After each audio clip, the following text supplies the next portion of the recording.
Anyways, hello, children of the popcorn. It is I, Mr. Popcorn, and we're doing a fun one today. This is all very relaxed, and I've got a workmate.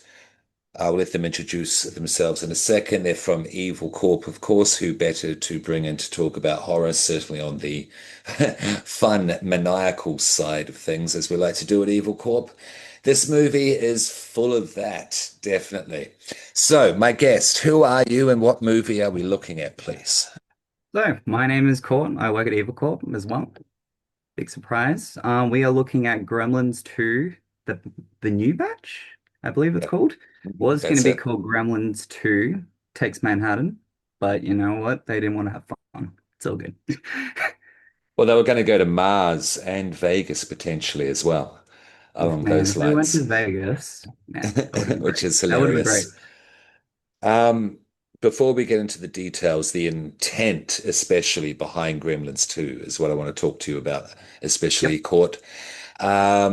Why? So, first of all, thank you very much. I mean, you love horror. You're obviously a fan. I mean, look behind you for those watching on YouTube. For those listening to the, We got a you know, Gremlin as well. yeah, there's how many feet is that ghost face? That full body Currently, length ghost face there, Court? look, I'm about what? About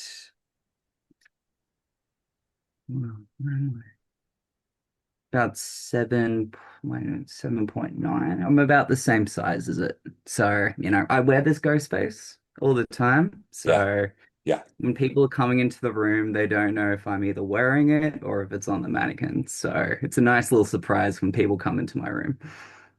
But I'll let you speak to your love of horror soon. First of all, I want to know why did you want to do this movie? Because this was your choice. Look, like when you said pick a movie, Gremlins 2, I think I sent it to you within a few seconds, really. Yeah, yeah. My favorite genre of horror is specifically little creature films. So Ghoulies, Lovely. Critters, Frankie Freako. I don't know if you've ever seen that one. That's Yeah, also a it's little very guy cool. film. Lots of fun. Leprechaun. It's a niche world of horror, which I think needs to be explored a lot more. Hmm. When done right, it is probably one of the most fun genres of horror, in my opinion. And Uh, Gremlins 2 is little guy genre times 1,000, I think. yeah, I've been saying a certain phrase on this podcast for a minute now that's becoming a theme of the movies we're covering, that cocaine is a great drug. Oh, absolutely. I have my suspicions because they were allowed to do whatever they wanted for this film. And when I discovered that, shout out my flatmate Shay, um, that Joe Dante didn't want to make this film, but when they said that he and Rick Baker could do whatever they wanted and write a Christopher S. Hoss, I'll double check that in a second, but they could do whatever they want. They could seriously lean in. And in this movie, they really throw shit at the wall.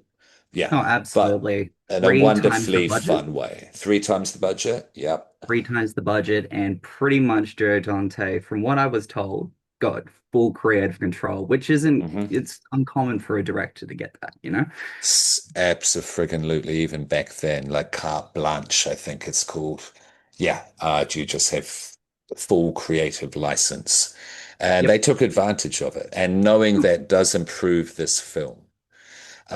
And before going deeper, I too love the little monsters, little devils, demons, however you want to call it, little critters, I think is the best way to put it. Yep. In horror in 80s, it was rife. Of course, that's its golden period. My particular fave, Ghoulies. Oh, same. Absolutely. Yeah. Ghoulies 3. Ghoulies Go to College. Such a good film. If you want to come back on after this, if you feel, satisfied, because I'd love to cover the Ghoulies and Critters, whatever else, but we need to Absolutely. do more of that as a podcast. So thank you for the choice. Really enjoyed it. Re Absolutely. Really liked watching it again with a new perspective that they wanted to make not a mockery, they wanted to really satire why sequels shouldn't exist, let alone Gremlins 2 should not exist. Yeah. I think before we talk about Gremlins 2, we Mm. should at Yeah, least talk true. about Gremlins 1. Oh, Thoughts on it? okay. Yep. Okay. No, I have thought this about this today. The fact that we are Yeah. doing Gremlins 2, and as a podcast, we've never done Gremlins the original, Mm, even though shout out Scream Queen, no longer with us, rest in popcorn. She's still alive. It's a joke. yep. Um, It's her favorite film. It's the Baron's, one of her favorite films in her top five. Baron's one of his top five and mine. And I think it's our favorite Christmas horror film across the No, board. No absolutely. argument. Same. No, no argument. So I don't want to go too deep because I want to go deep when we originally do it and have a lot of people involved, like we did with the Stephen King special. That's just one of those special films. Yeah. Yep. Scream Queen, invite us out there. But I love it. Gremlins is amazing. It stands up beautifully. I watched it again recently, just post-pandemic. It was about 22, 23 since being a kid. And it was Mhm. like, oh, this is incredible. This is also the design, the creature design, stunning, but it's also hilarious. Like the Yep. comedy of it stands up so wonderfully today. And as I say, it was reinstalled from being a kid to an adult as my favorite Christmas horror. What do you feel about the original?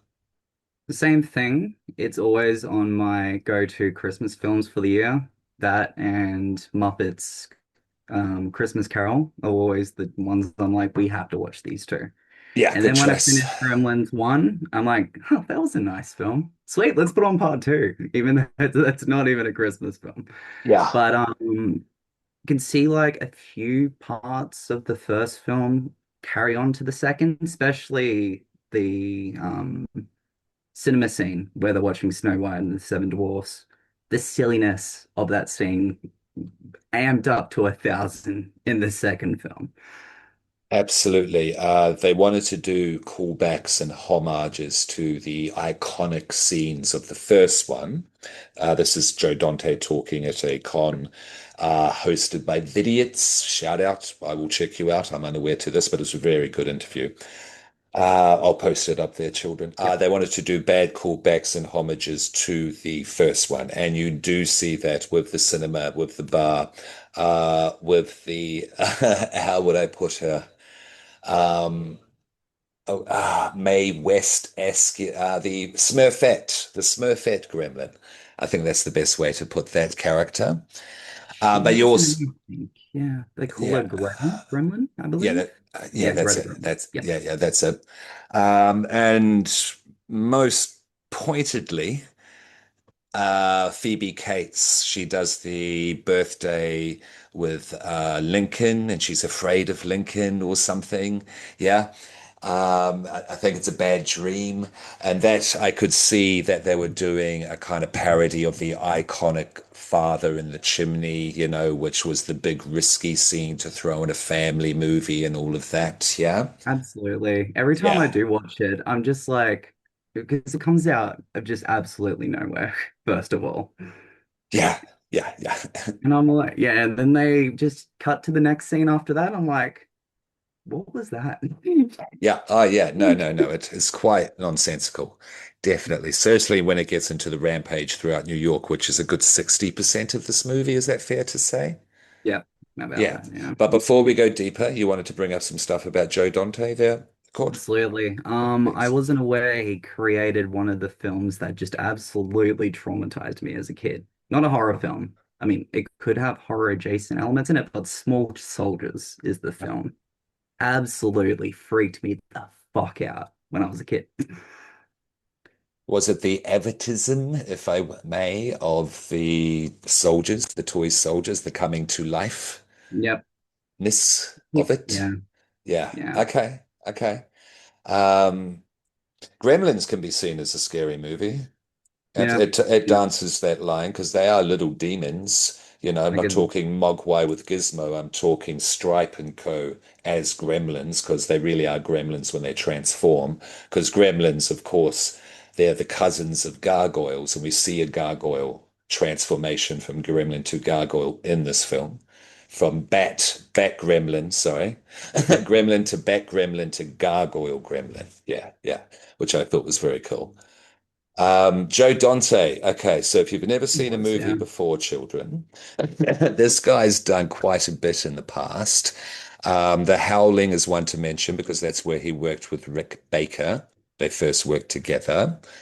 Matinees, we worked with the writer Chris. You've got the Burbs in there. That's just got a new show out based on the original there. That's a Tom Hanks, but a weird Tom Hanks movie. Small Soldiers there. That's in 1998. Also, Gremlins 2 was in 1990. Gremlins was in 1984. So you've got 6 years, a gap in between. Because the studio, whoever they may be, whoever, they're all fucked. They tried to make a sequel without Dante and co. Yeah. And they didn't understand Gremlins, let alone Gremlins Flippin' 2. And so they, before Gremlins 2, they tried to make a sequel. They got a bunch of writers, directors, didn't work out. And that's where they came to him 6 years later. You can do whatever you want. Just please make another Gremlins movie. Yeah. Which is great, which is great. Looney Tunes, Back in Action. That's in 2003. Is he no longer with us? No, he's still alive, I believe. Okay, because Yeah. yeah, there hasn't been a bit in a while since 2018, and it's Nightmare Cinema, partial directing. Burying the X in 2014 was his last, you know, uh, directed film by himself. Okay, Yeah. just I thought They that's did do a important. Gremlins animated series for a little bit. Maybe a Okay. few years ago, actually, there was 2 seasons of it. I only watched the first season because I think it was a little bit too childish for my liking. I'm glad we Mhm. got Gremlin stuff regardless, but Hmm. I don't know if he did have any sort of creative input into that. I don't know. Um, No, I didn't come across like, that. Did not mention that. yeah, no, Um, yeah. but going back to Gizmo, you know who does the voice of Gizmo? Yeah, Howie Mandel, yeah. of course, Which Howie is so, Mandel. yeah, when I heard that news, Strange. it was fine. Yeah, absolutely. Howie Mandel, their children, if you do not know, stand-up comedian, like first and foremost, he's been doing it for decades, and I mean decades, since George Carlin, Lenny Bruce. Well, not just a little bit after Lenny Bruce, yeah, to pinpoint him exactly. He has a podcast now, which is very popular. Um, you wouldn't think he would be Gizmo. Do you know where like the initial look, that puppy dog look of Gizmo came from their court? Because I didn't know Um, to today. Not trying to be all blah blah blah. did it come from Furbies? I think Furbies. They were Not after. sure. No. Steven Spielberg's Cavalier. I wrote it down. I wrote it down. I wrote it down. Steven Spielberg, Cavalier here. Cavalier King Charles Spaniel. Yeah. Oh wow. Yeah. Steve, because he's the executive producer from the beginning. He's one of the people who put Gremlins together from the beginning. Initially, if you do not know their children, certainly for us, this is a horror podcast. Gremlins was the initial script. I have not read it, but many sources, including the writers themselves, it was a horror film. Yeah, go look it up. That first initial kitchen fight scene with Mum and the Gremlins, that's gory as fuck Mm, mm. on the Yep. screenplay. Gory as fuck. Not Stephen King. Spielberg came along and said, no, you need to tone this down a bit because this needs to be you need to ride the line a bit more, put in the family element.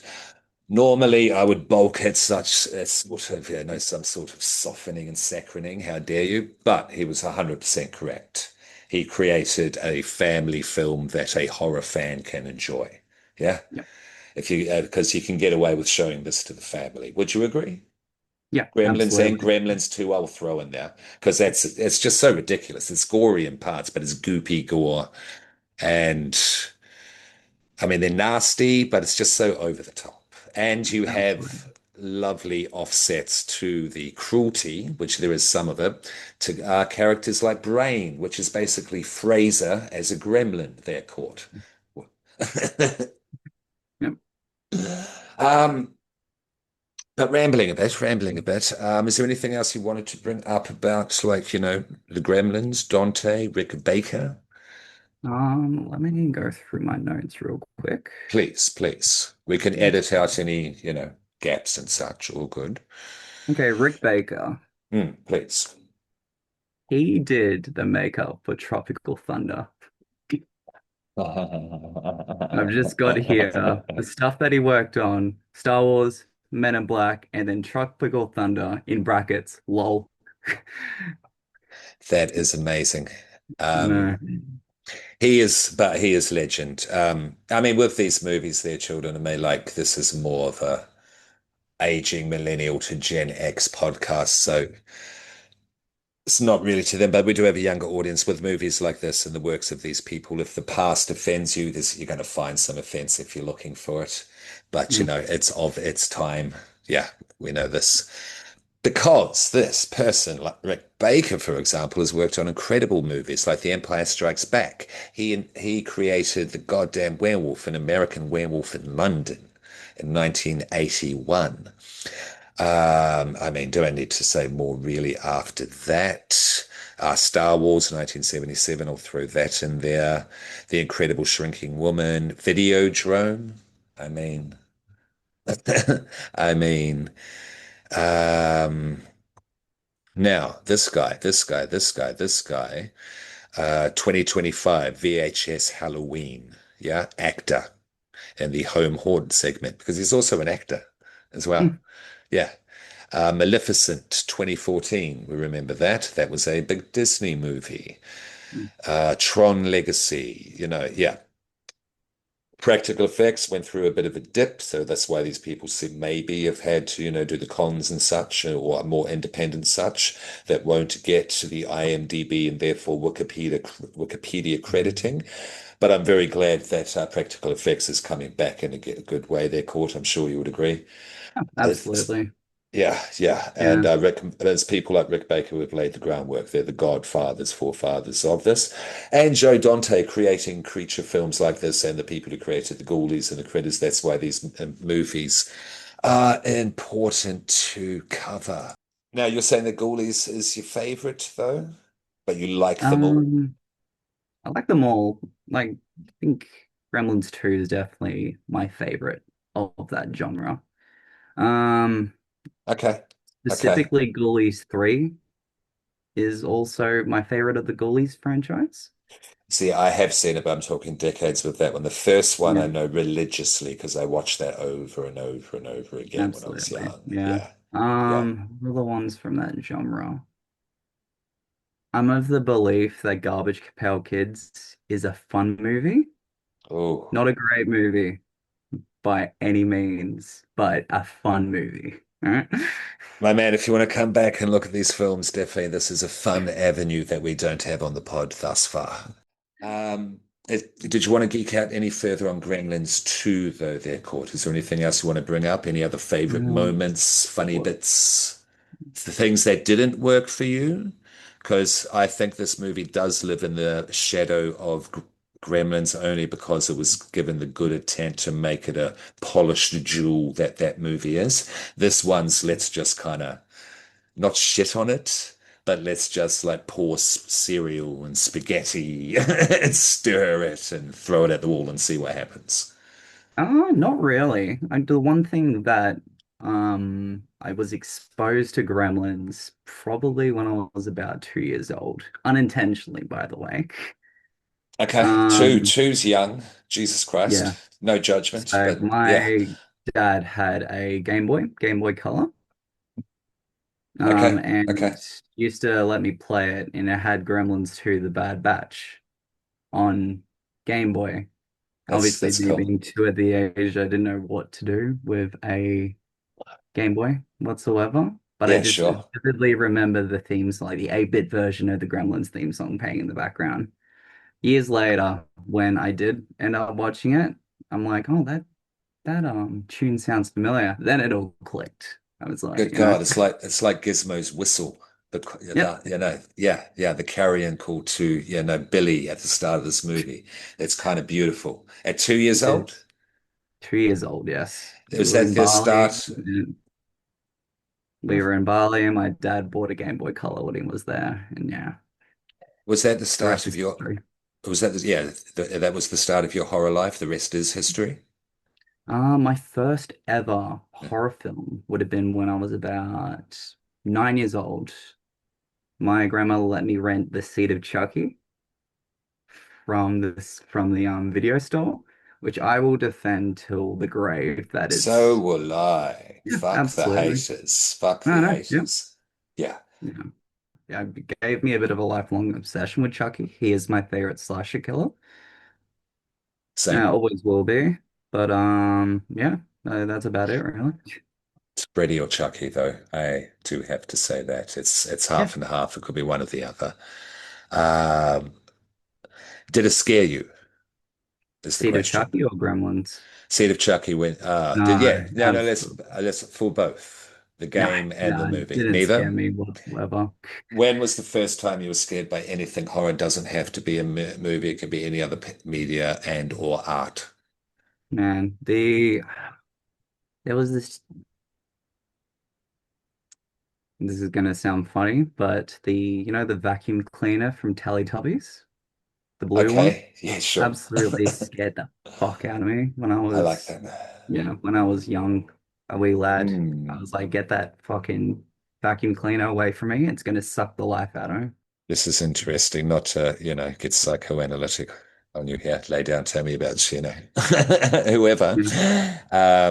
That's quite a surrealist look at things. Need better words to put that, but like it's a surrealist mindset to observe something like that, certainly at that age when those synapses are just forming, kids have bigger imaginations. Yeah, so did your unique initial experiences of horror and the way that's built and gone on throughout your history, has that informed your scare work, your creations? Does that make sense? Yeah, that makes absolutely. I Okay. find like when it comes to my scare work, the things that terrify me are what I try to manifest into my character. It also comes from I'm a big LARPer as well. So I find if I have Okay. it's like just pages and pages of backstory to my characters, I will be able to manifest that with my scaring. I'll know how my characters will interact in situations, that type of thing, really. Brilliant. I find that just backstory just makes everything better, really. Well, then it behooves me to ask this question then. Are you an actor of the stage slash screen? Do you have classical No, training? No. no, Okay. never actually. I did a little bit of drama back at school. I did hairspray for my Nice. school musical. That's about it, really. The listeners' court was born to be in hairspray. His hair at the moment is magnificent on Yep, the screen there. absolutely. Yep. Um, No, look at that okay, hair. okay, so you haven't had the traditional training, but you bring in the character actors' tried and true methods, the tool of writing a character backstory. Yeah. And bringing that into the externalization of the character. And that's basically what they're doing when they're sitting there at a table, stroking their chin or doing something subtly dramatic, to doing the wonderfully horrific nightmares, but also you draw people in is what I like, which is like, yeah, which I could learn from because a lot of my stuff there at Evil Corpse is just about repel, be scared, get out, go Mm. away, sort of thing. You have a way of also drawing in as well because you want to see the detail. But there is like this is no, I don't know how you feel about clowns and such, but you do bring in a lovely clowning aspect into what you're doing as well. Yeah. So you Yep. want to hang around even and watch what you're doing, even though you're feeling really uncomfortable because you don't know if you could suddenly bite your face off. Because you show that in your mask work and such, jagged teeth, to look at it's yeah, yeah, yeah, yeah. So it's cool. Yeah, It's that's the cool. thing, yeah. I Um, find it's better to please. be unnerved than, just straight up getting scared. Hmm. Like if you're, hanging in a situation for a few seconds, looking at this thing, going, oh fuck, is it gonna come towards what's it gonna do?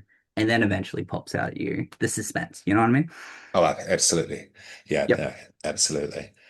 Um, yeah. You should look into theatre work, I think, and building the scare theatre work. But anyway, is there anything else you wanted to talk about your scare work, your costuming work, your LARPing work that you wanted to put out there to the children of the popcorn?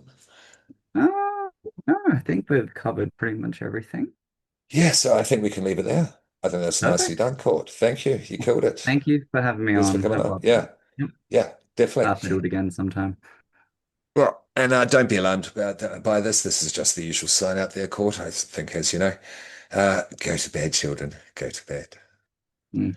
Oh, I love it when you're evil. This is me at my most evil. Do your evil laugh.